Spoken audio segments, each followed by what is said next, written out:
എല്ലാവർക്കും നമസ്കാരം. ബഷീറിനെ പറ്റി പറയുമ്പോൾ എവിടുന്ന് തുടങ്ങുക എന്നുള്ളത് വളരെ പ്രധാനപ്പെട്ട ഒരു കാര്യമാണ്.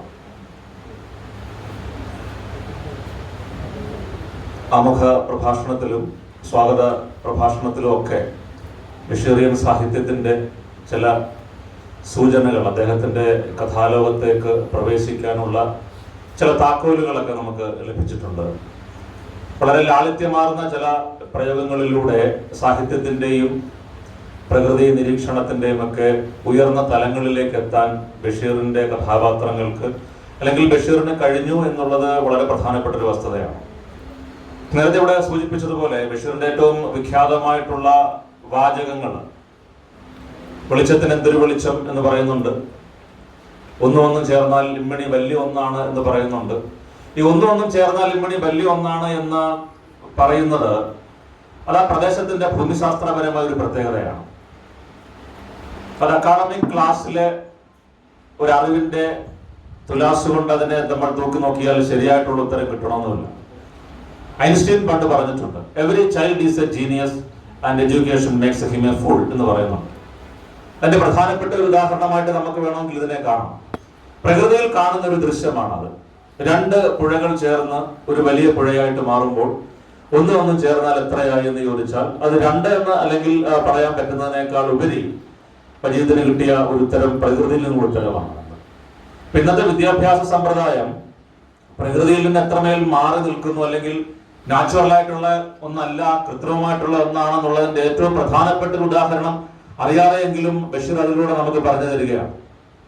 വളരെ പ്രധാനപ്പെട്ട ഒരു വസ്തുത തന്നെയാണ്. ഒ.വി. വിജയന്റെ ഇതിഹാസത്തിൽ ഇതുപോലൊരു സംഭവം അദ്ദേഹം ഓർമ്മിക്കുന്നുണ്ട്. അദ്ദേഹം പഠിച്ചതും അവിടെ മലപ്പുറത്തൊരു മാപ്പിള എലിമെന്ററി സ്കൂളിലാണ്. ആ സ്കൂളിലെ ഉസ്താദ് അദ്ദേഹമാണ് പ്രധാന അധ്യാപകനായിട്ട് വരുന്നത്. അതിൽ മിക്കവാറും എല്ലാ വിഷയങ്ങളും അദ്ദേഹം തന്നെ പഠിപ്പിക്കുന്നത്. ചരിത്രമൊക്കെ ഓർമ്മകളായിട്ടാണ് അത് പറയുന്നത്. അതിൽ അദ്ദേഹം ഒരു ദിവസം ചോദിക്കുന്ന ഒരു ചോദ്യം, നിങ്ങൾക്ക് വായുവിനെ കാണാൻ കഴിയുന്നു, മലപ്പുറം ഭാഷയിലാണ് പറയുന്നത്, ഞാനത് സാധാരണ ഭാഷയിൽ പറയുന്നു എന്നുള്ളതേ ഉള്ളൂ, വായുവിനെ കാണാൻ കഴിയുമോ, കാറ്റ് കാണാൻ കഴിയുമോ എന്ന് ചോദിച്ചു കഴിഞ്ഞാൽ ഇല്ല, കാണാൻ കഴിയില്ല എന്നാണ് പറയുന്നത്. അപ്പൊ അദ്ദേഹം അതിന്റെ ഒരു മറുപടി പറയുന്നുണ്ട്, അങ്ങനെയല്ല, നിങ്ങൾക്കത് കാണാൻ പറ്റും. ഉച്ചനേരത്ത് നിങ്ങൾ പുഴയോരത്ത് ചെന്നിരുന്നു കഴിഞ്ഞാൽ പാളിയായിട്ട് വായു ഇങ്ങനെ പൊങ്ങി വരുന്നത് കാണാൻ പറ്റും എന്നുള്ളൊരു കാഴ്ചയുണ്ട്. അതൊരു ഗ്രാമീണമായ കാഴ്ചയാണ്. വിജയൻ തുടർന്ന് എഴുതുന്നത് ഇങ്ങനെയാണ്, ഒരുപക്ഷെ ഏതെങ്കിലും നഗരത്തിലെ ഒരു ഉന്നത വിദ്യാഭ്യാസ കേന്ദ്രത്തിൽ പോയിരുന്നു, ഒരു ഗവൺമെന്റ് സ്കൂളിൽ വിദ്യാഭ്യാസമായിരുന്നു എങ്കിൽ എനിക്ക് ഇത്തരം ഒരു അറിവ് ലഭ്യമാകത്തില്ല. അങ്ങനെയാണ് വിജയന്റെ സ്വിമ്മിംഗ് സ്പോർട്സ് എന്ന് പറയുന്ന ആ ഒരു അസുഖം ഉണ്ടായിരുന്നു എങ്കിൽ കൂടി ആ കരിക്കിൻ തൊണ്ടുകൾ അന്തരീക്ഷത്തിൽ നിന്ന് വരുന്നത് എങ്ങനെയാണെന്ന് പറഞ്ഞു തരാൻ അദ്ദേഹത്തിന് ഈ ഒരു കാഴ്ച ലഭിക്കുന്നത്. അപ്പോൾ ഈ കാഴ്ചയുടെ അല്ലെങ്കിൽ സാധാരണ കാഴ്ചകൾക്ക് അപ്പുറത്തുള്ള ഈ ഒരു കാഴ്ചയാണ് ബഷീറിന്റെ കൃതികളിലൂടെ കടന്നു പോകുമ്പോൾ നമുക്ക് ലഭിക്കുന്നത്. അതീവ സാധാരണമായ ഒരു കാര്യം തന്നെയാണ്. ഈ അതീവ സാധാരണമായ ഒരു കാര്യത്തെ അസാധാരണമായ ഒരു തലത്തിലേക്ക് ഉയർത്തുക എന്നുള്ളതാണ് ഒരു സാഹിത്യകാരന്റെ ഏറ്റവും പ്രധാനപ്പെട്ട ഒരു കടമ എന്ന് പറയുന്നത്. ഉദാഹരണം പറയുകയാണെങ്കിൽ 1798 വില്യം വേർഡ്സ്വർത്തും കോളറിഡ്ജും കൂടി അവരുടെ വിഖ്യാതമായ ലിറിക്കൽ ബാലഡ്സ് എന്ന് പറയുന്ന ഒരു കവിതാ സമാഹാരം പ്രസിദ്ധീകരിക്കുന്നുണ്ട്. ഇംഗ്ലീഷ് സാഹിത്യത്തെ മൊത്തത്തിൽ മാറ്റിമറിച്ച ഒന്നായിരുന്നു അത്. ഇംഗ്ലീഷ് സാഹിത്യത്തിൽ റൊമാന്റിസിസത്തിന്റെ കാൽപ്പനികതയുടെ ഉദയം വരുന്നത് ആ ഒരു കൃതിയിലൂടെയാണ്. പിന്നീട് 2 വർഷം കഴിഞ്ഞ് 1800 രണ്ടാമത്തെ പതിപ്പായിട്ട് ഈ കൃതി വരുമ്പോൾ അതിനൊരു ഇൻട്രൊഡക്ഷൻ എഴുതുന്നുണ്ട് അദ്ദേഹം. അതിലാണ് കവിതയെ പറ്റിയുള്ള വളരെ വിഖ്യാതമായിട്ടുള്ള ആ ഒരു ഡെഫിനിഷൻ വരുന്നത്. Poetry is the spontaneous overflow of powerful feelings and emotions that is recollected in tranquility എന്ന് പറയുന്നത്. ബഷീറിന്റെ കൃതികളിലൂടെ നമ്മൾ കടന്നു പോകുമ്പോൾ അതിൽ അദ്ദേഹം പറയുന്ന പ്രധാനപ്പെട്ട ഒരു വസ്തുത ഇത് തന്നെയാണ്. എന്താണ് തന്റെ കൃതിയിലൂടെ തങ്ങൾ മനസ്സിലാക്കുന്നത്? അതായത് വേർഡ്സ്വർത്തും കോളറിഡ്ജും അതിൽ ഒന്നാമത്തെ പ്രധാനപ്പെട്ട കാര്യം പറയുന്നത് speak the language of ordinary men എന്നാണ്. സാധാരണ പൗരന്റെ, സാധാരണ വ്യക്തികളുടെ സംഭാഷണം ഉപയോഗിക്കുക എന്നുള്ളത്. മറ്റൊന്ന് നമുക്ക് പരിചിതമായിട്ടുള്ള കഥാസന്ദർഭങ്ങളെ എടുക്കുക എന്നുള്ളതാണ്. അതിൽ ഉപയോഗിക്കുന്ന വാക്ക് ഡീഫെമിലിയറൈസിംഗ് ദ ഫെമിലിയർ എന്നാണ്. അതിനെ ഒരു അതിഭാവുകത്വത്തിന്റെ തലത്തിലേക്ക്, ഒരു സൈക്കോളജിക്കൽ തലത്തിലേക്ക് ഉയർത്തുന്നത് കോളറിഡ്ജിന്റെ കവിതകളാണ്. കോളറിഡ്ജിന്റെ 4-5 കവിതകൾ മാത്രമേ അതിനകത്തുണ്ടായിരുന്നുള്ളൂ. പ്രധാനപ്പെട്ടത് ദ റൈം ഓഫ് ഡേനിഷിന്റെ മരണത് തന്നെയാണ്. ബാക്കിയെല്ലാം സാധാരണ അദ്ദേഹത്തിന്റെ ചിന്തേണാബിയൊക്കെ വരുന്നത് ഈ ഒരു കൃതിയിലാണ്. ഇതൊക്കെ അതുവരെ ഉണ്ടായിരുന്ന ഒരു നിയോ ക്ലാസിക് പാരമ്പര്യത്തിന് തികച്ചും വിരുദ്ധമായി ഒരു സാധാരണ മനുഷ്യന്റെ ഭാവങ്ങളെ, സാധാരണ മനുഷ്യന്റെ വാക്കുകളെ, വാചകങ്ങളെ, അവന്റെ വികാരങ്ങളെ ഒക്കെ പ്രതിഫലിപ്പിക്കാൻ അവർക്ക് ആവശ്യമായി വന്നത് അവിടുത്തെ സാധാരണ ജനങ്ങളുടെ ഭാഷയാണ്. ഈ ഭാഷയാണ് ബഷീർ നമുക്ക് തന്നത്. അത് തന്നെയാണ് ബഷീർ മലയാള സാഹിത്യത്തിൽ ചെയ്ത ഏറ്റവും വലിയ ഒരു കാര്യം, അല്ലെങ്കിൽ പ്രാഥമികമായ ഒരു കാര്യം എന്ന് ഞാൻ കരുതുകയാണ്. ബഷീറിന്റെ കഥാപാത്രങ്ങളൊക്കെ സംസാരിക്കുന്നത് സാധാരണ ഭാഷയിലാണ്. അദ്ദേഹത്തിന്റെ ബാല്യകാല സഖി പ്രിന്റ് ചെയ്തത് എറണാകുളത്തെ ഒരു പ്രസ്സിലാണ്. അദ്ദേഹത്തിന്റെ ഒരു പ്രസ്സിലാണ്. ഒരു 500 കോപ്പിയൊക്കെ അത് പ്രിന്റ് ചെയ്തു. ബഷീർ അതിന്റെ ആ കൃതി നോക്കാൻ പോയപ്പോൾ അത് കണ്ടത് കംപ്ലീറ്റ് തെറ്റ് തിരുത്തിയിട്ടുണ്ട്. അതിനകത്ത് ഞമ്മൾ എന്നൊക്കെയുള്ള ഞമ്മ, നമ്മ എന്നൊക്കെയുള്ളത് വെറ്റി നല്ല ഒന്നാന്തരം സംസ്കൃതത്തിലേക്ക് നമ്മൾ എന്ന് മാറ്റി. അങ്ങനെ എല്ലാം ബഷീർ അത് മൊത്തം എടുത്തുകൊണ്ട് വന്നിട്ട് അവിടെ കൂട്ടിയിട്ട് കത്തിച്ചിട്ട് പറയുകയാണ്, ഞാൻ എഴുതിയതുപോലെ തന്നെ നിങ്ങൾ എഴുതിയാൽ മതി എന്നുള്ളതാണ്. അത് സാഹിത്യത്തിലെ വരേണ്യ ഭാഷയുടെ പ്രത്യേകതയാണ്. നമ്മൾ ഏത് ഭാഷയിൽ സംസാരിക്കുന്നു എന്നുള്ളത് വളരെ പ്രധാനപ്പെട്ട കാര്യമാണ്. ഭാഷയ്ക്ക് വലിയ പ്രാധാന്യമുണ്ട്. അക്കാലം വരെയും ഇപ്പൊ നമ്മൾ ഈ മലയാള സാഹിത്യത്തിന്റെ ഒരു കാലഘട്ടം പരിശോധിക്കുമ്പോൾ ബഷീറിന്റെ വരവിന് മുമ്പ് ഒരു റിയലിസത്തിന്റെ കാലഘട്ടമായിട്ട് തകഴിയുണ്ട്, കേശവദേവുണ്ട്, എസ് കെ പൊറ്റക്കാടുണ്ട്, കാരൂരുണ്ട്. ഇവരുടെ ഒക്കെ കഥകള്, ചെറുകഥകള്, നോവലുകളൊക്കെ മലയാള സാഹിത്യത്തെ ഒരു തലത്തിലേക്ക്, ഉയർന്ന തലത്തിലേക്ക് എത്തിക്കൊണ്ട് നിൽക്കുമ്പോഴാണ് ബഷീർ വരുന്നത്. അപ്പോൾ അവരുടെ വളരെ ഗൗരവമാർന്നിട്ടുള്ള വിഷയങ്ങളാണ്. ഗൗരവമാർന്ന വിഷയങ്ങളെ ഗൗരവമായിട്ട് തന്നെയാണ് അവർ സാഹിത്യത്തിൽ അതിനെ വിളംബരം ചെയ്ത് കാര്യങ്ങളൊക്കെ വ്യക്തമാക്കി എഴുതുന്നത്. പക്ഷെ അവിടേക്ക് ബഷീർ വരുന്നത്, അല്ലെങ്കിൽ ബഷീറിനെ പറ്റിയുള്ള പഠനങ്ങളിൽ പറയുന്നത്, മലയാളത്തിലെ എല്ലാ അക്ഷരങ്ങളും അറിഞ്ഞുകൂടാത്ത ഒരു ചെറുപ്പക്കാരൻ മലയാള സാഹിത്യത്തിലേക്ക് കയറി വരുന്നത് മാത്രമല്ല, അവഗണിക്കപ്പെട്ട ഒരു സമൂഹത്തിന്റെ ആ സമൂഹത്തിൽ നിന്ന് വരുന്ന ഒരു വ്യക്തി എന്നുള്ള ഒരു പ്രാധാന്യം കൂടിയുണ്ട്. അതുവരെയുള്ള മലയാള സാഹിത്യത്തിൽ നായരും നമ്പൂതിരിയും പട്ടരും ഉണ്ടായിരുന്നുള്ളൂ. മറ്റു ജാതിക്കാർക്ക് പ്രവേശനം ഉണ്ടായിരുന്നില്ല. പ്രത്യേകിച്ച് ചന്തുമേനോന്റെ നോവലുകളെ പറ്റിയുള്ള പഠനത്തിലേക്ക് പറയുമ്പോൾ അങ്ങനെ തന്നെയാണ് വരുന്നത്. എം പി പോൾ തന്നെ പറഞ്ഞിട്ടുണ്ട്, സി വി രാമൻപിള്ളയുടെ ധർമ്മരാജ അദ്ദേഹം ഒരു നായർ മഹാകാവ്യം എന്നാണ് വിശേഷിപ്പിച്ചിട്ടുള്ളത്. അതിന്റെ മറ്റു ചില കാര്യങ്ങൾ കൂടിയുണ്ട്. തൽക്കാലത്തിലേക്ക് ഞാൻ പോകുന്നില്ല. ചുരുക്കത്തിൽ ഈ ഒരു സവർണ മേധാവിത്വത്തിന്റെ ആ കഥാകാരന്മാരുടെയും ഒരു പരിധിവരെ എഴുത്തുകാരെല്ലാം അങ്ങനെ തന്നെയായിരുന്നു. പൊൻകുന്ന വർക്കിയെ പോലെയൊക്കെയുള്ള ചില എഴുത്തുകാരെ ക്രിസ്ത്യൻ സമൂഹത്തിൽ നിന്ന് വന്നിരുന്നുവെങ്കിലും മുസ്ലിം സമൂഹത്തിൽ നിന്ന് പ്രത്യക്ഷത്തിൽ ആരും മലയാള സാഹിത്യത്തിലേക്ക് അതുവരെ സജീവമായിട്ട് ഉണ്ടായിരുന്നില്ല എന്നത് മാത്രമല്ല, ആ ഒരു സമുദായത്തിന്റെ രീതികളെ പറ്റി നമുക്ക് വലിയ ജ്ഞാനമൊന്നും ഉണ്ടായിരുന്നില്ല. അതുകൊണ്ടാണ് എം പി പോൾ പറഞ്ഞത്, തിരണ്ട് കല്യാണത്തെ പറ്റി കഥ എഴുതാം, അല്ലെങ്കിൽ നോവലിൽ നിങ്ങൾക്ക് എഴുതാമെങ്കിൽ തീർച്ചയായിട്ടും മാർക്ക് കല്യാണത്തെ പറ്റി എഴുതാമെന്ന് പറഞ്ഞതും അതുകൊണ്ട് തന്നെയാണ്.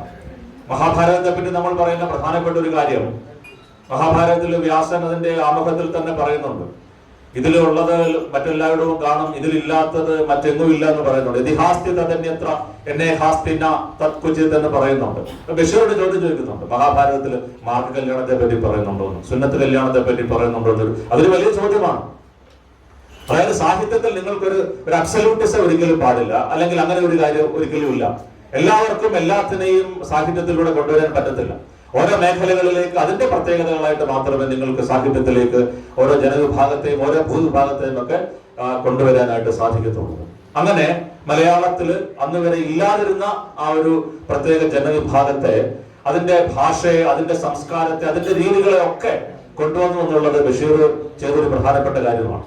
ബഷീറിനെ നമ്മളൊരു എഴുത്തുകാരൻ എന്നതിനേക്കാൾ ഉപരി എഴുത്തുകാരൻ തന്നെയാണ്.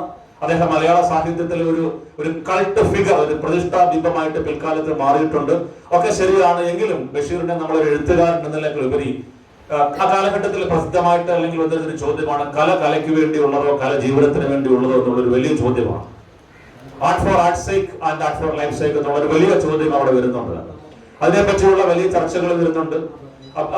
കലയുടെ ലക്ഷ്യം എന്താണെന്നുള്ളതിനെ പറ്റി, കലയും സമൂഹവുമായിട്ടുള്ള ബന്ധം, കലയും വ്യക്തികളുമായിട്ടുള്ള ബന്ധം, കലയും ജീവിതവുമായിട്ടുള്ള ബന്ധം, അങ്ങനെ മലയാള സാഹിത്യത്തിൽ അല്ലെങ്കിൽ ലോക സാഹിത്യത്തിൽ നടന്നു വരുന്ന ഒരു ചർച്ചയുടെ തുടർച്ചയായിട്ട് വരുന്ന ഒരു കാര്യം തന്നെയാണ്.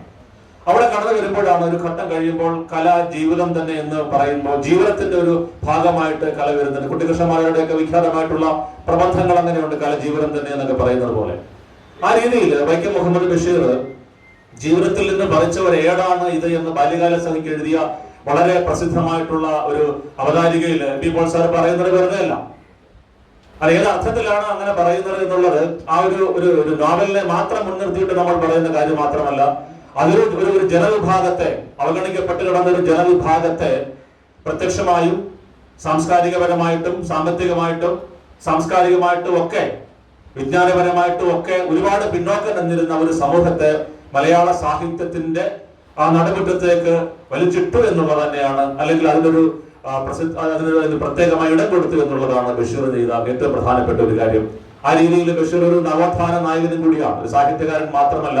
നവോത്ഥാന നായകന്മാരുടെ കാര്യം പറയുമ്പോൾ സാഹിത്യകാരന്മാരുടെ പേരുകൾ വളരെ കുറച്ചേ നമ്മൾ പറയാറുള്ളൂ. പക്ഷെ ബഷീറിന്റെ കാര്യത്തിൽ അത് വളരെ പ്രധാനപ്പെട്ട ഒരു കാര്യമാണ്. അത് ഏറ്റവും പ്രധാനമായിട്ട് നമ്മൾ വരുന്നത് അദ്ദേഹത്തിന്റെ എന്റുപ്പാപ്പ ഒരു ആന ഉണ്ടായിരുന്നു എന്നൊരു നോവലിൽ തന്നെയാണ്. നമ്മൾ ഇന്ന് കാണുന്ന പല കാര്യങ്ങളും, ഉദാഹരണത്തിന് നമുക്കറിയാം, ബഷീറിന്റെ എന്റുപ്പാപ്പ ഒരു ആന ഉണ്ടായിരുന്നു എന്ന നോവലിന്റെ പ്രധാനപ്പെട്ട ഒരു കാര്യം എന്ന് പറയുന്നത് മുസ്ലിം സമുദായത്തിലെ ചില അന്ധവിശ്വാസങ്ങളെയും അനാചാരങ്ങളെയും ഒക്കെ വളരെ രൂക്ഷമായ ഭാഷയിൽ പരിഹസിക്കാനും അതിനെ ഒന്ന് ആക്ഷേപഹാസ്യം തന്നെയാണ് ബഷീറിന്റെ കൃതികളുടെ മുഖമുദ്ര. അദ്ദേഹത്തിന്റെ കൃതികൾക്ക് പ്രാധാന്യം കിട്ടാൻ ഒരു പ്രധാനപ്പെട്ട ഒരു കാര്യം അദ്ദേഹത്തിന്റെ ഒരു ഫലിത ബോധം കൂടിയാണ്. ഇന്ദുപ്പാക്ക് ആന ഉണ്ടായിരുന്നു എന്നതിൽ വളരെ പ്രധാനപ്പെട്ട ഒരു കാര്യം പറയുന്നത് ഈ വ്യക്തി ശുചിത്വത്തെ പറ്റിയുള്ള ഒരു കാര്യം തന്നെയാണ്. ഇപ്പൊ നമ്മള് ഈ സ്വച്ഛ ഭാരതിനെ പറ്റിയൊക്കെ പറയുന്നുണ്ട്. 2014 നമ്മുടെ പ്രധാനമന്ത്രി രാജ്ഘട്ടിൽ വെച്ച് ഉദ്ഘാടനം ചെയ്തൊരു വലിയ പ്രോജക്റ്റാണ് സ്വച്ഛ ഭാരത് എന്ന് പറയുന്ന. അങ്ങനെയാണ് പിന്നീട് ശുചിമുറികളുടെ നിർമ്മാണമൊക്കെ വളരെ വലുതായിട്ട് വരുന്നത്. ഓപ്പൺ ഡിഫിക്കേഷൻ ഫ്രീ, അല്ലെങ്കിൽ തുറസായ സ്ഥലത്ത് വിസർജനമില്ലാത്ത പ്രദേശം എന്ന പല സ്ഥലങ്ങളിലുമൊക്കെ ബോർഡ് വെക്കുകയും ഒക്കെ ചെയ്യുന്നത് അതിന്റെ ഭാഗമായിട്ട് വരികയാണ്. 2018 അത് വിജയം പ്രാപിച്ചതായിട്ട് പ്രഖ്യാപിക്കുക. 2019 5 വർഷത്തെ ഒരു പ്രൊജക്റ്റിലാണ് മഹാത്മാഗാന്ധിയുടെ ജന്മദിനത്തിൽ തന്നെ അത് പ്രഖ്യാപിച്ച് അത് എല്ലാം വിജയം വരിച്ചു എന്ന് നമ്മൾ പറയുന്നത്. അങ്ങനെ ഗവൺമെന്റിന്റെ കണക്കിൽ വളരെ കൃത്യമായിട്ടും നമുക്ക് ഈ ഒരു കാര്യം പൂർണ്ണമായിട്ടും ശരി തന്നെയാണ്. ഓപ്പൺ ODF എന്ന് പറയും, ഓപ്പൺ ഡെഫിക്കേഷൻ ഫ്രീ പ്ലേസ് ആണ് നമ്മുടെ രാജ്യം എന്നുള്ള ഒരു അഭിമാനത്തിലാണ് നമ്മളിപ്പോൾ നിൽക്കുന്നത്. നമ്മളിവിടെ ഒരു കാമുകൻ കാമുകിക്ക് കൊടുക്കുന്ന സമ്മാനങ്ങൾ പലതരത്തിലുള്ളതുണ്ട്. ഇവിടെ കാമുകൻ കാമുകിക്ക് കൊടുക്കുന്ന സമ്മാനം എന്ന് പറയുമ്പോൾ ഒരു ശൗചാലയം നിർമ്മിച്ചു കൊടുക്കുക എന്നുള്ളതാണ്. ലോക സാഹിത്യത്തിൽ തന്നെ അപൂർവമായിട്ടായിരിക്കും ഇങ്ങനെ ഒരു കാര്യം തന്നെ. കാമുകിക്ക് ഏറ്റവും പ്രധാനമായിട്ട് കൊടുക്കേണ്ടത് അതൊരു പ്രധാനപ്പെട്ട ഒരു കാര്യം തന്നെയാണ്. ഒരു കൃതി ഒരു സാമൂഹ്യ വ്യവസ്ഥയെ എങ്ങനെ പ്രതിഫലിപ്പിക്കുന്നു എന്നുള്ളതിന്റെ ഏറ്റവും മികച്ച ഉദാഹരണങ്ങൾ നിങ്ങൾക്ക് ബഷീറിൽ കാണാൻ പറ്റും. ഭൂതകാലത്തിന്റെ സകലമാന ആഠ്യങ്ങളും സകലമാന ആലഭാരങ്ങളും അണിഞ്ഞുകൊണ്ടാണ് അതിലെ കുഞ്ഞുതാച്ചുമാർ ജീവിക്കുന്നത്.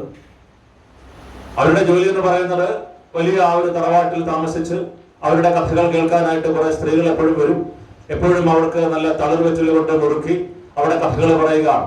അവരുടെ പിതാവായ ആനമക്കാരന്റെ പാരമ്പര്യം, ആ ആന 6 ആൾക്കാരെ കൊന്നതിന്റെ കഥകള്, അവരുടെ മകൾ കുഞ്ഞുപാത്തുമ്മ. ബഷീറിയൻ സാഹിത്യ ലോകത്ത് ഏറ്റവും മനോഹരമായ ഏറ്റവും സുന്ദരമായ ഒരു കലാസൃഷ്ടി തന്നെയാണ് കുഞ്ഞുപാത്തുമ്മ എന്ന് പറയുന്നത്. ആ കുഞ്ഞുപാത്തുമ്മയും ഒരുപാട് അലുക്കുകളൊക്കെ ഇട്ട് ഒരുപാട് സ്വർണ്ണാഭരണങ്ങളൊക്കെ ഇട്ട് അതിനെയും നീ ആനമക്കാരന്റെ പുന്നാരമോള് കുഞ്ഞുതാച്ചുമ്മയുടെ പുന്നാരമോളാണ്. ആ ഒരു പാരമ്പര്യത്തിന്റെ പിന്തുടർച്ച ആ കുട്ടിയിലൂടെ കൊണ്ടുവരാനായിട്ടും കുഞ്ഞുതാച്ചുമ്മ ശ്രമിക്കുന്നുണ്ട് തന്നെ.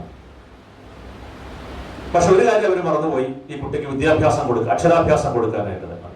അല്ലെങ്കിൽ അന്നത്തെ കാലത്തെ മുസ്ലിം സമുദായം സ്ത്രീകൾക്ക് വിദ്യാഭ്യാസം കൊടുക്കുന്നതിൽ ഒരു പ്രാധാന്യം നൽകിയിരുന്നില്ല, അല്ലെങ്കിൽ അവർ വിദ്യാഭ്യാസത്തിന് തന്നെ വലിയ പ്രാധാന്യം നൽകിയിരുന്നില്ല എന്നുള്ളത് ഒരു പ്രധാനപ്പെട്ട വസ്തുതയാണ്.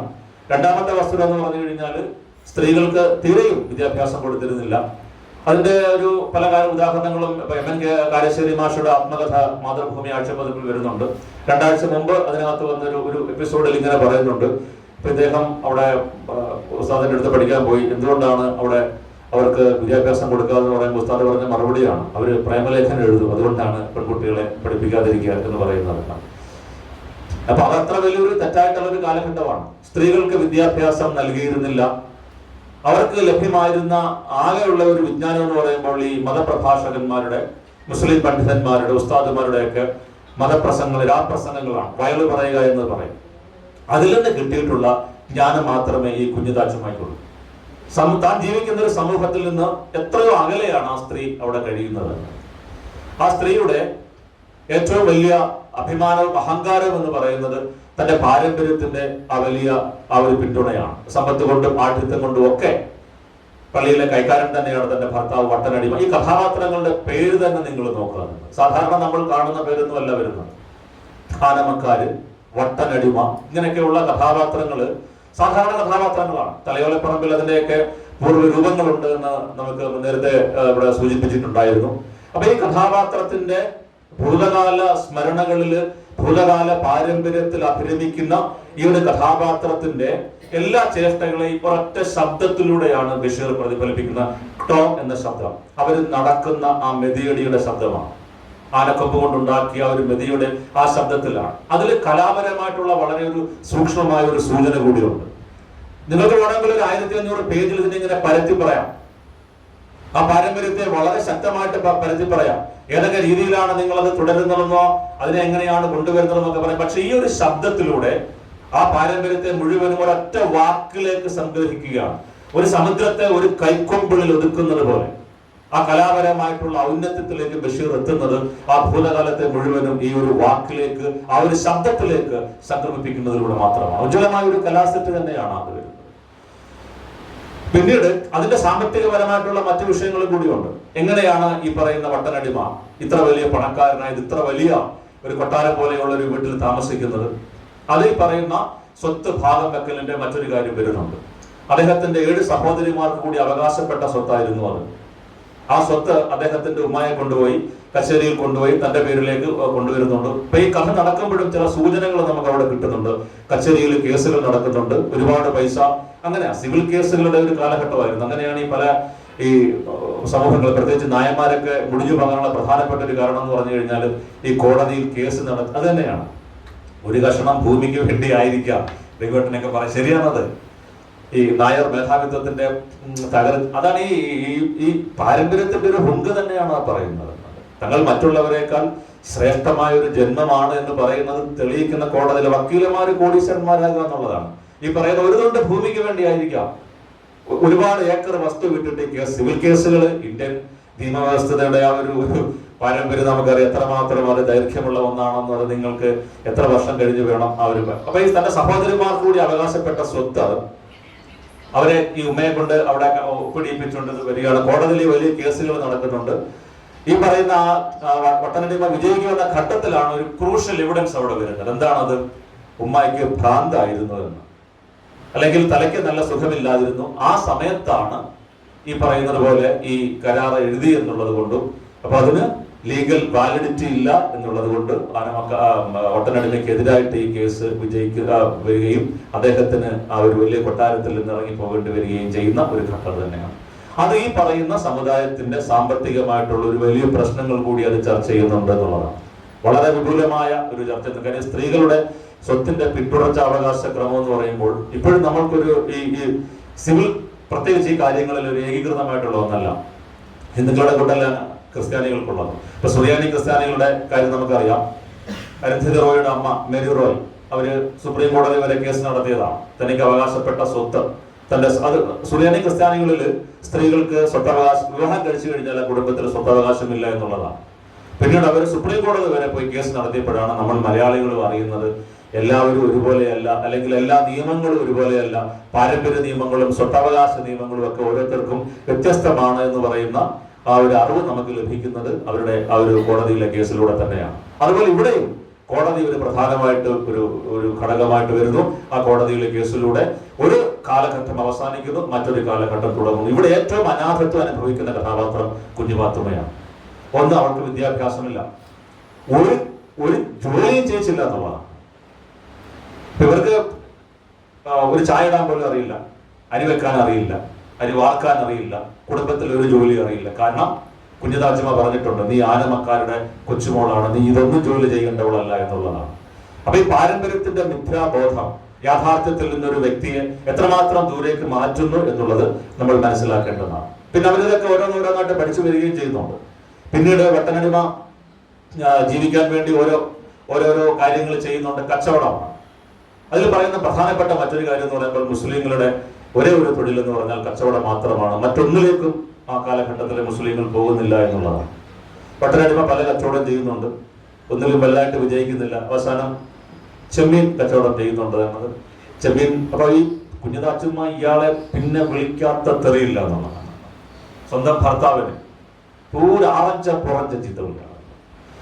ചെമ്മീനടിയോ ഒട്ടനോടെ എന്താ നീ അത് കാണിക്കുന്നതെന്നൊക്കെ ചോദിച്ചുകൊണ്ട്, നീ എന്നൊക്കെ വിളിച്ചുകൊണ്ട് ഒരു ഘട്ടത്തിൽ പുള്ളിക്ക് നിയന്ത്രണം എല്ലാം നഷ്ടപ്പെട്ട് അവരുടെ കഴുത്തിൽ പിടിച്ച് പൊക്കുന്നുണ്ട്, ചേർത്ത് നിർത്തുന്നുണ്ട്. അപ്പോഴും അവര് ആ പാരമ്പര്യത്തിൽ നിന്ന് ബഷീർ സൃഷ്ടിച്ച ഏറ്റവും ശക്തമായ സ്ത്രീ കഥാപാത്രങ്ങളും തന്നെയാണ് കുഞ്ഞിരാജൻ.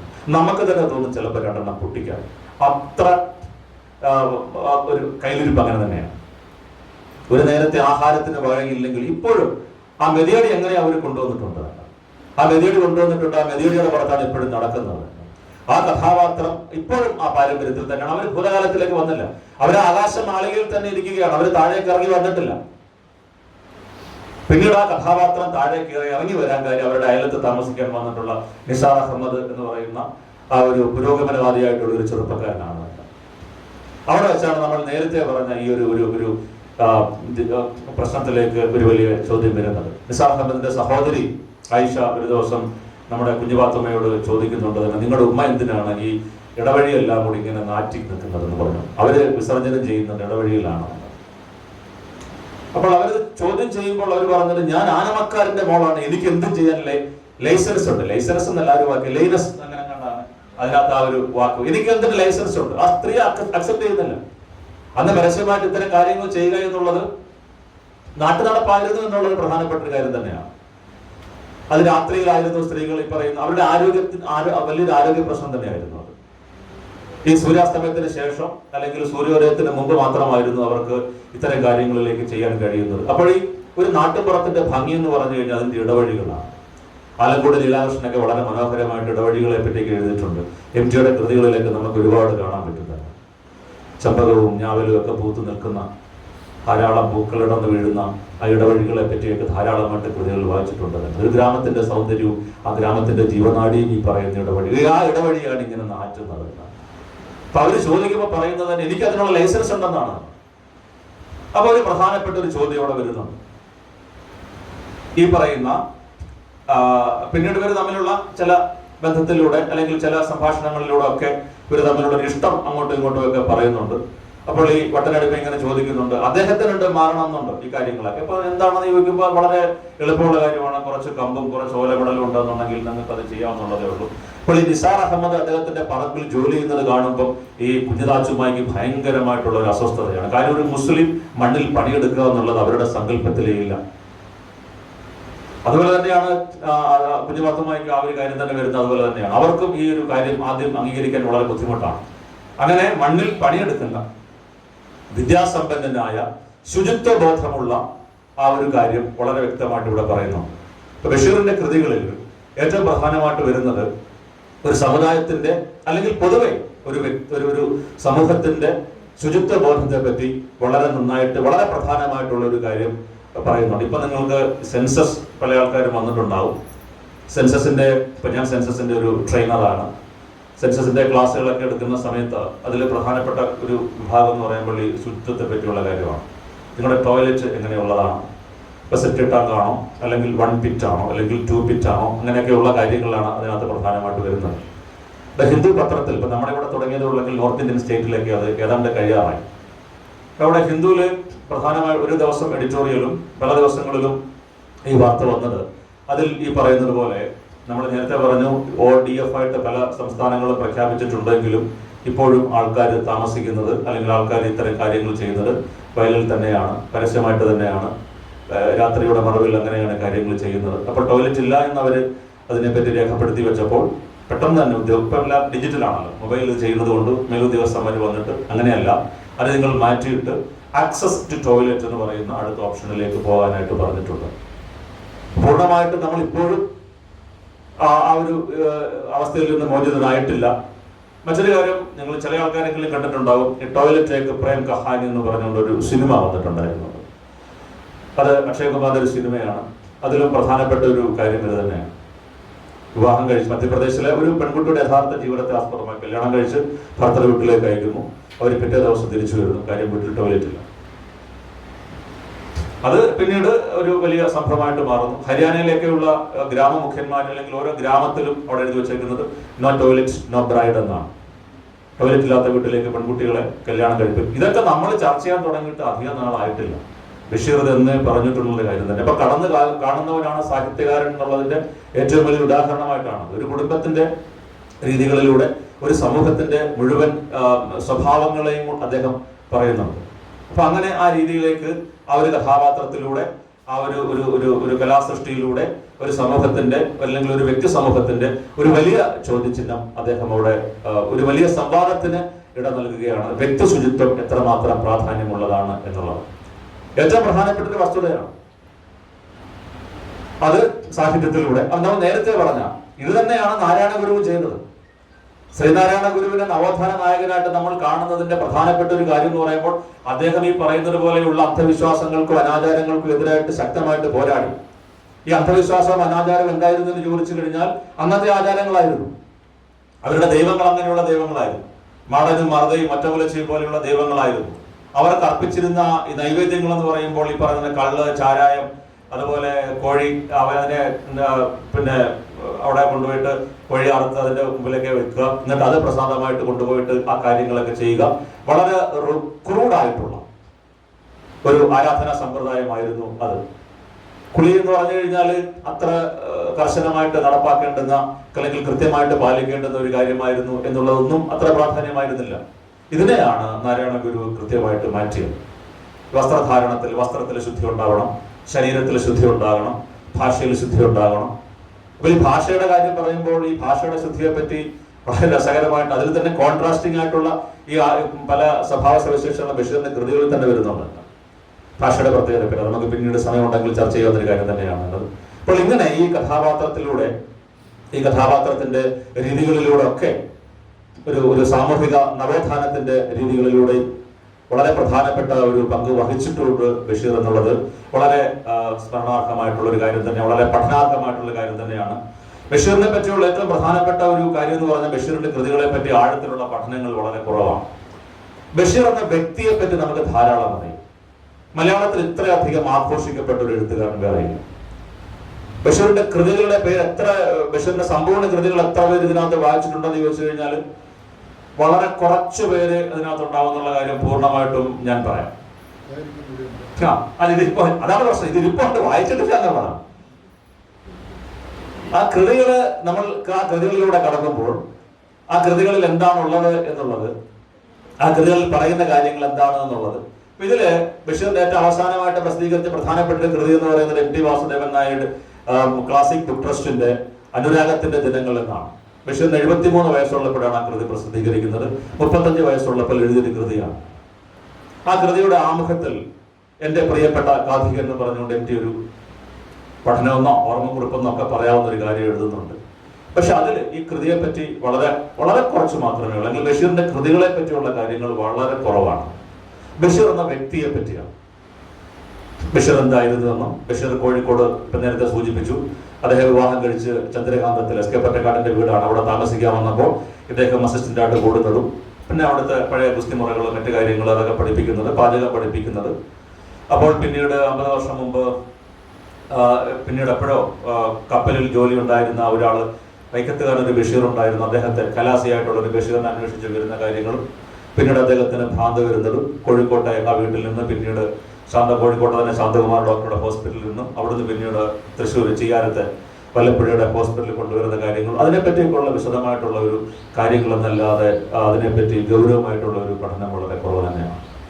ഇപ്പൊ നമ്മള് ബഷീറിന്റെ ഒരു സ്മരണ അല്ലെങ്കിൽ സ്കൂളുകളിലൊക്കെ എന്ന് വെച്ച് കഴിഞ്ഞാൽ ഈ പറയുന്നത് പോലെ ജൂലൈ 5 തീയതി ആകുമ്പോഴത്തേക്കിന് ഒരു കൊച്ചുകുട്ടി അല്ലെ ഒരു തട്ടമൊക്കെ ഇട്ട് ഉപ്പായി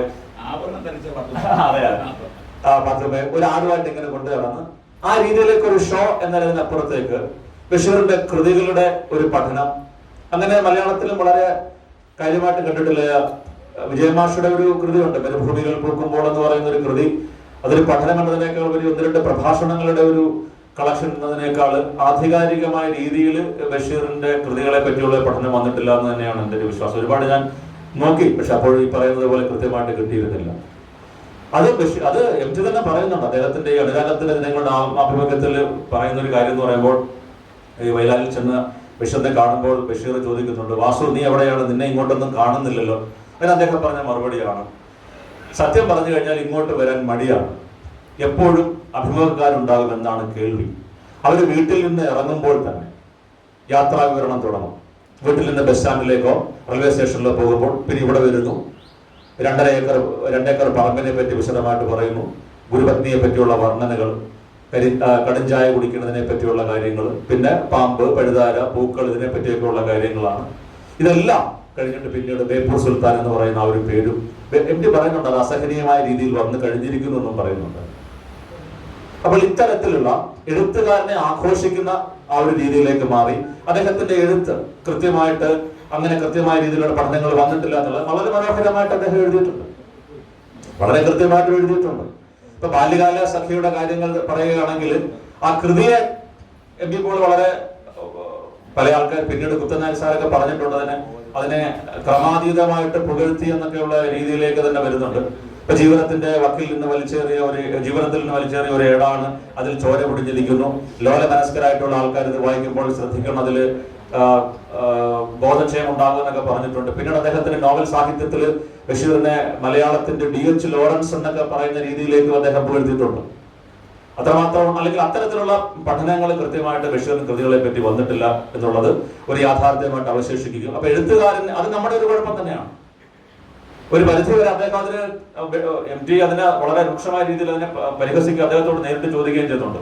ആൾക്കാർ വരുമ്പോൾ തെങ്ങിൽ നിന്ന് കയറി എടുത്ത് ഫോട്ടോ എടുക്കാനെടുത്ത് വാസു, നൂലൻ വാസു എന്നാണ് വിളിക്കുന്നത്. അവരൊരു ഫോട്ടോ എടുക്കാൻ പറഞ്ഞു, ഞാൻ കയറുന്നു എന്നുള്ളതേ ഉള്ളൂ. പിന്നെ ഒരിക്കലും അച്ചടിച്ചു വരാൻ പാടില്ലാത്ത ഒരു കത്ത് അച്ചടിച്ചു വന്നപ്പോൾ അതിന് ചോദിക്കുന്നുണ്ട്, എന്തിനാണ് ഇങ്ങനെയൊക്കെ എഴുതുന്നത്? അല്ല, ഞാൻ അറിഞ്ഞ അവരിങ്ങനെയൊക്കെ അച്ചടിക്കുമെന്ന്. അല്ല, എഴുതി വിടുന്നതെല്ലാം വള്ളി പുള്ളി വ്യത്യാസമില്ലാതെ അച്ചടിക്കുമെന്ന് ഉറപ്പുള്ളത് കൊണ്ടാണ് അങ്ങനെ എഴുതി വിട്ടത്. അപ്പൊ ആ രീതിയിലാണ് അദ്ദേഹം പിൽക്കാലത്ത് ആഘോഷിക്കപ്പെട്ടത്. ഇപ്പൊ നമുക്ക് പ്രധാനമായിട്ട് ചെയ്യാനുള്ള ഒരു കാര്യം എന്ന് പറഞ്ഞു കഴിഞ്ഞാൽ ബഷീറിന്റെ കൃതികളെ, ഓരോ കൃതികളെ പറ്റി വളരെ, അദ്ദേഹത്തിന്റെ അനർഘ നിമിഷം എന്ന് പറയുന്ന ഒരു കൃതിയുണ്ട്. ഇപ്പൊ ഈ അനുഭവത്തിന്റെ ഒരു വൻകരയാണ് ബഷീറിന്റെ കൃതികൾ എന്ന് പറഞ്ഞു കഴിഞ്ഞാൽ. ഇപ്പൊ ആദ്യകാലങ്ങളിൽ ആദ്യത്തെ ഒരു 10 വർഷത്തെ ഒരു കൃതികൾ നമ്മുടെ അടുത്ത് പരിശോധിച്ചു കഴിഞ്ഞാൽ അതിൽ ഈ പറയുന്ന യൗവനത്തിന്റെ അല്ലെങ്കിൽ ഒരു സാഹിത്യത്തിന്റെ ഒരു പുതുമ നമുക്ക് കാണാൻ സാധിക്കുന്നുണ്ട്. ധാരാളമായിട്ട് എഴുതുന്നുണ്ട്. ആ എഴുതുന്നതൊക്കെ അനുഭവങ്ങളാണ്. ഇപ്പൊ ബഷീറിന്റെ കൃതികളെ പറ്റി, ഇപ്പം ശബ്ദങ്ങളെ പറ്റി മലയാള സാഹിത്യത്തിൽ അതൊരു വലിയ ഭൂകമ്പം തന്നെ സൃഷ്ടിച്ച ഒന്നായിരുന്നു. ഭൂകമ്പമൊന്നുമല്ല, ആറ്റം ബോംബ് വീണതുപോലെ തന്നെയായിരുന്നു അത്. അതിനെപ്പറ്റി കുത്തനാരി സാറ് പറഞ്ഞതും നിങ്ങൾക്ക് അറിയാവുന്ന കാര്യം തന്നെയാണ്. ഇങ്ങനെയാണെങ്കിൽ ഞാൻ മഹാത്മാഗാന്ധിയാണ്, ഇത് സാഹിത്യമാണെങ്കിൽ ചേർത്തല പൂരപ്പാട്ട് ഭഗവത്ഗീതയാണ് എന്നാണ് പറഞ്ഞത്. കാര്യം മലയാളിയുടെ മൊറാലിറ്റി, ഈ ധാർമ്മികതയെ അല്ലെങ്കിൽ നമ്മുടെ ഈ സംസ്കാരത്തെ പറ്റിയുള്ള ചോദ്യങ്ങൾക്ക് വളരെ കർശനമായ രീതിയിലുള്ള ഒരു ബദൽ സൃഷ്ടിക്കുകയായിരുന്നു. ഇതെല്ലാം അദ്ദേഹത്തിന്റെ അനുഭവങ്ങളായിരുന്നു എന്നുള്ളതാണ്. അതിലൊരു ഒരു ഭാഗത്ത് പറയുന്നുണ്ട്, ഒരു രാത്രി ഞങ്ങൾ 19 പട്ടാളക്കാര് വെള്ളം കുടിച്ചു, പിറ്റേന്ന് നോക്കുമ്പോൾ ആ പാത്രത്തിൽ ബാക്കി ചോരയായിരുന്നു എന്ന് പറയുന്നുണ്ട്. ഈ അനുഭവങ്ങളെ ഏറ്റവും തീക്ഷ്ണമായിട്ട് അവതരിപ്പിച്ചു എന്നുള്ളതാണ് ശബ്ദങ്ങൾ. അന്ന് ഏറ്റവും കൂടുതൽ വിമർശനം നേരിട്ടൊരു കൃതിയായിരുന്നു. എപ്പിസോഡിക്കായിട്ടാണ് അതിനെ, ഒരു നോവലിന്റെ ഭാഗം എന്ന് പറയുന്നത് പോലെ അതിനൊരു തുടക്കമോ അല്ലെങ്കിൽ അതിന് ക്രമാനുഗതമായ ഒരു വളർച്ചയോ ആ രീതിയിലൊന്നുമില്ല. എപ്പിസോഡിക്കായിട്ടാണ് അത്. ആധുനിക നോവലിന്റെ ഒരു പോസ്റ്റ് മോഡേൺ നോവലിന്റെ ഒരു ഘടനയായിട്ട് ഇന്ന് നമ്മൾ കാണുന്നു. ബഷീറിന്റെ സാഹിത്യ സിദ്ധാന്തങ്ങളൊക്കെ അറിയാമായിട്ടായിരുന്നില്ല അദ്ദേഹം അത് ചെയ്തത്. അദ്ദേഹത്തിന്റെ അനുഭവങ്ങളെ അദ്ദേഹം വാക്കുകളിലേക്ക് പകർത്തിയതാണ്. ആ വാക്കുകൾ തീജ്വാലകളായിട്ട് മാറിയിട്ടുണ്ടായി. ആ തീജ്വാലകളിൽ മലയാളി കുറെയൊക്കെ നല്ലപോലെ ഒന്ന് വെന്തിട്ടുണ്ടായിരുന്നു. അവിടെ മലയാളത്തിൽ ആദ്യമായിട്ട് ആൺവേശി എന്ന് പറയുന്നത്, ഗിഗോളോ എന്ന് പറയുന്നത് പാശ്ചാത്യ സമൂഹത്തിൽ സുലഭമായിരുന്നു എങ്കിലും മലയാള സാഹിത്യത്തിൽ അങ്ങനെയൊന്നും ഉണ്ടായിരുന്നില്ല. നമ്മൾ ഹിജടകളെ പറ്റി പിന്നീട് പറഞ്ഞു. ഇപ്പോൾ നമ്മൾ ട്രാൻസ്ജെൻഡറുകളെ പറ്റി പറയുന്നു. ട്രാൻസ്ജെൻഡർ സ്റ്റഡീസ് ഉണ്ടാകുന്നു. ഈ ട്രാൻസ്ജെൻഡറുകൾ എഴുതിയ കഥകളും കവിതകളും ഒക്കെ യൂണിവേഴ്സിറ്റി തലത്തിൽ പാഠപുസ്തകങ്ങളായി മാറുന്നതിന് എത്രയോ നാളുകൾക്ക് മുമ്പ് അങ്ങനെയുള്ള ആൾക്കാർ ഇവിടെ ഉണ്ട്.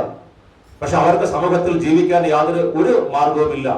അവരിൽ നിന്ന് നമുക്ക് ലഭിക്കാവുന്നത് മുഴുവനും വലിയ സെക്ഷലി ട്രാൻസ്മിറ്റഡ് ഡിസീസ്, സിഫിലിസും ഗൊണോറിയൊക്കെയാണ്. ഇതിനെയൊക്കെ വളരെ പച്ചയായിട്ട് തന്നെ ബഷീർ അദ്ദേഹത്തിന്റെ കൃതികളിൽ പകർത്തി വെച്ചിട്ടുണ്ട് തന്നെ. ഇപ്പൊ ശബ്ദങ്ങൾ മലയാള സാഹിത്യത്തിൽ ഉണ്ടാക്കിയിട്ടുള്ള ഒരു സ്ഫോടനം വളരെ വലുതായിരുന്നു. ഇന്നത്തെ പല കൃതികളും നമ്മൾ വായിച്ചിട്ട് ശബ്ദങ്ങളൊക്കെ വായിക്കുമ്പോൾ അതിനകത്ത് ഒന്നുമില്ല എന്ന് പറയേണ്ടി വരും. കാര്യം ആ രീതിയിലാണ്. നമ്മുടെ പ്രസിഡന്റ് തന്നെ നേരത്തെ ഒരു പ്രഭാഷണത്തിൽ അദ്ദേഹം ഈ അടുത്തിടെ വായിച്ചൊരു കൃതിയെ പറ്റി അല്ലെ വളരെ പറ്റിയൊക്കെ വളരെ അല്ല ഇവിടെ പ്രഭാഷണത്തിൽ തന്നെ സൂചിപ്പിച്ചിട്ടുണ്ടായിരുന്നു. ആ ഒരു കൃതിയിലെ ഈ പറയുന്നത് പോലെയുള്ള അശ്ലീലതയുടെയൊക്കെ അല്ലെങ്കിൽ ഈ സഭ്യതയുടെ അതിർവരമ്പുകൾ. ഇപ്പൊ ബഷീർ അങ്ങനെ എഴുതിയിട്ടില്ലയോ എന്ന് ചോദിച്ചു കഴിഞ്ഞാൽ അങ്ങനെയുണ്ട്. എം പി പോളിന്റെ അടുത്ത് അദ്ദേഹം ഒരു കൃതി വായിക്കാനായിട്ട് കൊണ്ടുവരുന്നുണ്ട്. സ്ത്രീ എന്നാണ് ആ ഒരു നോവലിന്റെ പേര്. എം പി പോൾ വളരെ ചുവന്നു തുടുത്തിരിക്കുന്ന ഒരു മനുഷ്യനാണ്, ആപ്പിൾ പോലെ ഇരിക്കുന്ന ഒരു മനുഷ്യനാണ്. അപ്പൊ അദ്ദേഹം കൃതി വായിക്കുമ്പോൾ അദ്ദേഹത്തിന്റെ മുഖം ചുവന്നു തുടുക്കുകയും ചുണ്ടുകളൊക്കെ ഇങ്ങനെ കടിച്ചു പിടിക്കുകയൊക്കെ ചെയ്യുന്നുണ്ട്. അപ്പൊ അതെല്ലാം വായിച്ചു കഴിഞ്ഞിട്ട് ബഷീറിനോട് പറയുന്നുണ്ട്, ഇത് പ്രസിദ്ധീകരിക്കുകയോ പ്രസിദ്ധീകരിക്കാതിരിക്കുകയോ ബഷീറിന്റെ ഇഷ്ടമാണ്. ഇതിൽ സഭ്യതയുടെ വരമ്പുകൾ കടന്ന് പോയിട്ടില്ലേ എന്നൊരു സംശയം. ബഷീർ തിരിച്ച് നിലവിളപ്പറമ്പിലേക്ക് പോകുന്നത് ബോട്ടിലാണ്. ആ ബോട്ടിലിരുന്ന് ഓരോ പേജുകളായിട്ട് അദ്ദേഹം അത് കീറി അദ്ദേഹം ആ കായലിലേക്ക് ഇടുകയാണ് ചെയ്യുന്നത് എന്നുള്ള ആ ഒരു കാര്യം കൂടി ഉണ്ട്.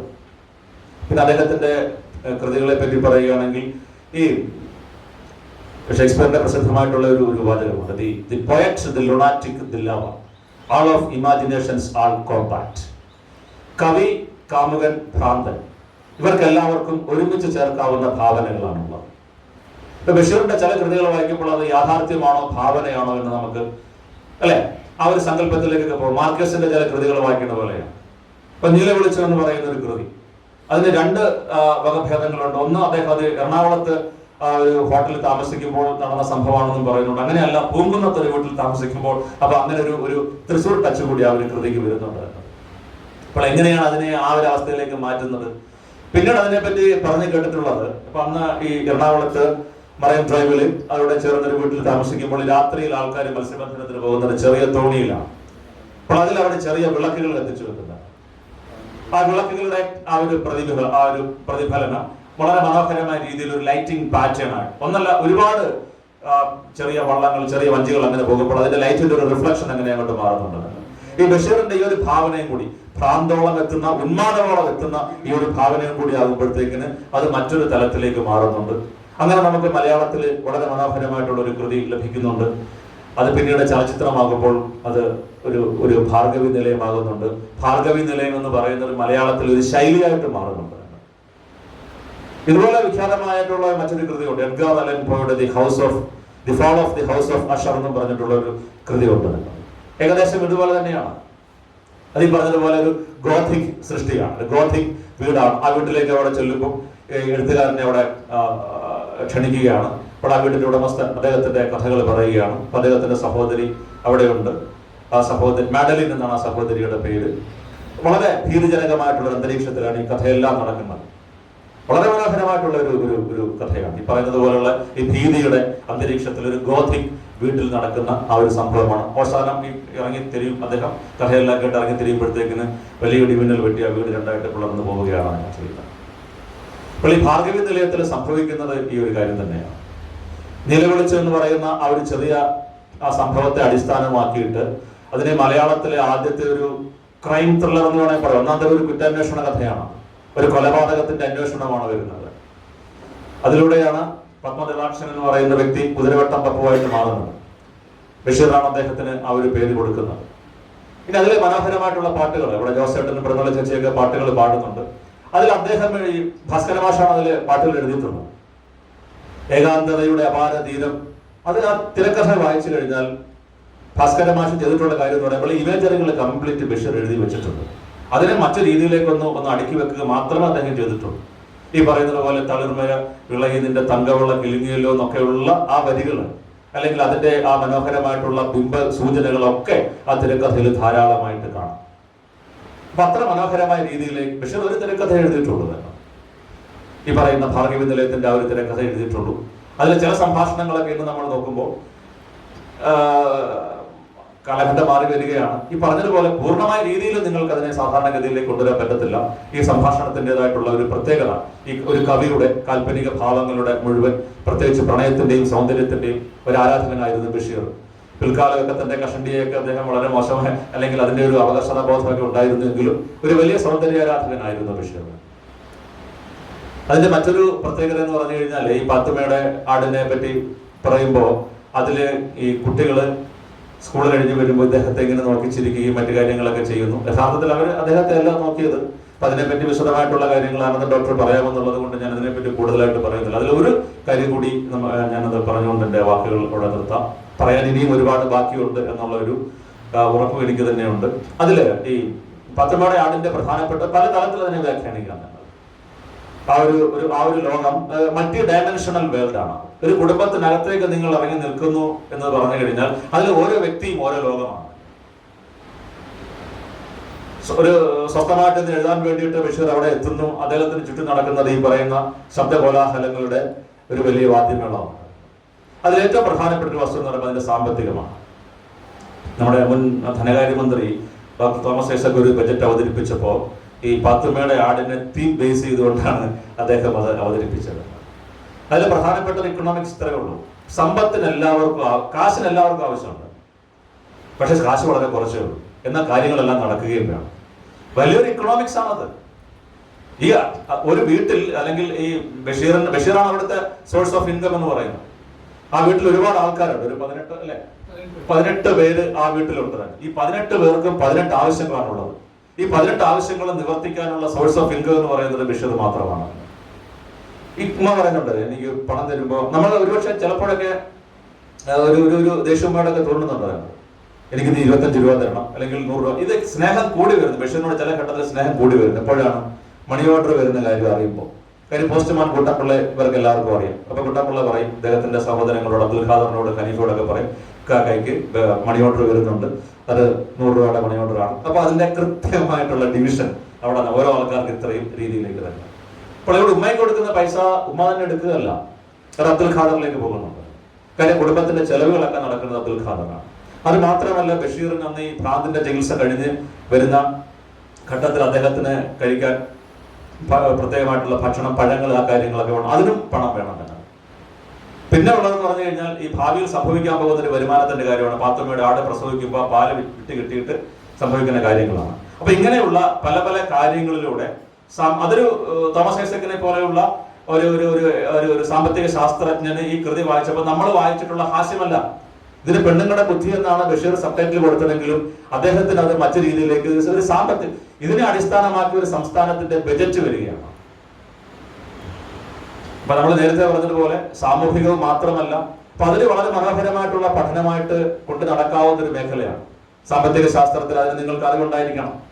ഇപ്പൊ VK-ന്റെ കൃതികളെ പറ്റി നമ്മൾ പഠിക്കുമ്പോൾ VK-ന്റെ കൃതികൾ വായിച്ചാൽ സാധാരണക്കാർക്ക് മനസ്സിലായില്ല എന്ന് പറഞ്ഞതിന്റെ കാര്യം എന്ന് പറയുമ്പോൾ അത് മനസ്സിലാകണമെങ്കിൽ നിങ്ങൾക്ക് എക്കണോമിക്സ് അറിയണം, ഇന്റർനാഷണൽ പൊളിറ്റിക്സ് അറിയണം, കോൾഡ് വാറിനെ പറ്റി അറിയണം, കഥകളി അറിയണം, ശാസ്ത്രീയ സംഗീതം അറിയണം. ഇതൊക്കെ അറിയാമെങ്കിൽ ഇന്ത്യൻ ആർമിയെ പറ്റി അറിയണം, അതിന്റെ ഓരോ റാങ്കുകളെ പറ്റി അറിയണം, ഇത് തമ്മിലുള്ള വ്യത്യാസം എന്താണെന്ന് അറിയണം, ദേവസ്വം ബോർഡിനെ പറ്റി അറിയണം, ആനയെ പറ്റി അറിയണം. ഇതെല്ലാം അറിഞ്ഞെങ്കിൽ മാത്രമേ നിങ്ങൾക്ക് VK കൃതി. അതുപോലെ തന്നെയാണ് ബഷീറിനെയും പ്രത്യക്ഷ, അതിന് നമ്മൾ വേണമെങ്കിൽ പറയാം ഡിസെപ്റ്റീവ് സിംപ്ലിസിറ്റി എന്ന് പറയും. ദേവരാജ മാഷിന്റെ ചില പാട്ടുകൾ പോലെയാണ്. പാടാനൊക്കെ വളരെ എളുപ്പമാണെന്നൊക്കെ നമുക്ക് തോന്നും, പക്ഷെ പാട്ടിലോട്ട് കിടക്കുമ്പോഴാണ് അതിന്റെ ഒരു കാര്യങ്ങൾ അറിയാവുക. ഈ ഒരു ഡിസെപ്റ്റീവ് സിംപ്ലിസിറ്റിയാണ് ബഷീറിന്റെ കൃതികൾ ഒരു പ്രത്യേകത എന്ന് പറയുമ്പോൾ. പ്രത്യക്ഷത്തിൽ നിങ്ങൾക്ക് അത് വളരെ ലളിതമാണെന്ന് തോന്നുകയും അതിലെ ഒരു കുടുംബത്തിലെ ചില അങ്ങോട്ടും ഇങ്ങോട്ടുള്ള ചില കാര്യങ്ങളാണെങ്കിലും അതിൽ അന്തർലീനമായിരിക്കുന്ന ഒരുപാട് ഘടകങ്ങളുണ്ടെന്നും ആ ഓരോ ഘടകങ്ങളെ നമ്മൾ വിശകലനം ചെയ്യുമ്പോൾ മാത്രമാണ് അത് എത്ര വലിയൊരു കൃതിയായി ഇരിക്കുന്നത് എന്നുള്ളത് കൂടിയാണ് മനസ്സിലാക്കേണ്ടുന്നത്. ഞാൻ അവസാനിപ്പിക്കുകയാണ്. ഒരു കാര്യം ഒരിക്കൽ കൂടി പറയുന്നു, ബഷീറിനെ പറ്റിയുള്ള പഠനങ്ങളുടെ അപര്യാപ്തത അദ്ദേഹത്തെ മനസ്സിലാക്കുന്നതിൽ ഒരു വലിയ തടസ്സമായിട്ട് നിൽക്കുന്നു. ഒരു വ്യക്തി എന്നതിനേക്കാൾ ഒരു നോവലിസ്റ്റ് അല്ലെങ്കിൽ അത് പറയാനാണെങ്കിൽ അതിനുകൊണ്ട് തന്നെ ബഷീറിന്റെ എഴുത്ത് രീതികളെ പറ്റി പറയാനാണെങ്കിൽ അങ്ങനെയുണ്ട്. അദ്ദേഹം എഴുതിയത് നോവലാണോ, ചെറുകഥയാണോ, ആത്മകഥയാണോ ഒക്കെ ഉണ്ട്. അതൊക്കെ വലിയ വലിയ ചർച്ചകളാണ്. ഓരോന്നിനെ എടുത്ത് നമുക്ക് ചർച്ച ചെയ്യാവുന്ന ഒരുപാട് കാര്യങ്ങളുണ്ട്. ഓരോ ചെറുകഥയെ പറ്റിയും ഓരോ കൃതികളെ പറ്റിയും ഒക്കെ വിശാലമായിട്ട് ചർച്ച ചെയ്യാനുണ്ട്. അതൊക്കെ ഇനിയുള്ള ദിവസങ്ങളിൽ നമുക്ക് അതിനുള്ള കാര്യങ്ങളൊക്കെ ഉണ്ടായിരിക്കാം. മലയാളത്തിന് കിട്ടിയ ഏറ്റവും വലിയൊരു വരദാനമാണ് വൈക്കം മുഹമ്മദ് ബഷീർ. അദ്ദേഹത്തിന്റെ ഈ സ്മൃതി ദിനത്തിൽ നമ്മളിവിടെ കൂടി അദ്ദേഹത്തിന്റെ കൃതികളെ പറ്റിയും അദ്ദേഹത്തെ പറ്റിയും അദ്ദേഹത്തിന്റെ സുഹൃത്തുക്കളെ പറ്റിയും ഒക്കെ ചർച്ച ചെയ്യുന്നു. ഈ ഒരു അവസരത്തിൽ നിങ്ങളോട് ഇത്രയും കാര്യങ്ങൾ പങ്കുവെക്കാനുള്ള ഒരു സന്തോഷം മനസ്സിൽ സൂക്ഷിച്ചുകൊണ്ട് ഞാൻ എൻ്റെ വാക്കുകൾ നിർത്തുന്നു. നന്ദി, നമസ്കാരം.